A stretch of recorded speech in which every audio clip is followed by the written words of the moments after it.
ఈరోజు మార్నింగ్ ఒక దుర్వార్త వినడం జరిగిందండి. మాలాంటి ఆర్టిస్టులకు ఎందరికో ఉపాధి కల్పించిన శ్రీ రామోజీరావు గారు కన్నుమూయడం జరిగిందని వార్త విన్నాను. దీనికి నా ప్రగాఢ సంతాపం తెలుపుతూ, వాళ్ళ సంస్థలో ఆడది ఆధారము, అత్తారింటికి దారేది సీరియల్ నుంచి నాకు చాలా గుర్తింపు వచ్చడం కూడా జరిగింది.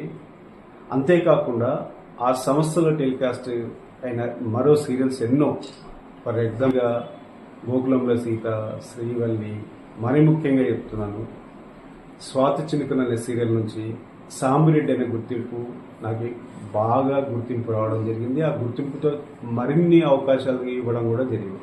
దానికి మరీ ముఖ్యంగా కారణం ఏంటంటే ఈటీవీ సంస్థ అధినేత శ్రీ రామోజీరావు గారు. వాళ్ళ ఆత్మ ఎక్కడున్నా సరే ఆ శివయ్య శాంతిని ఇవ్వాలని కోరుకుంటున్నాను.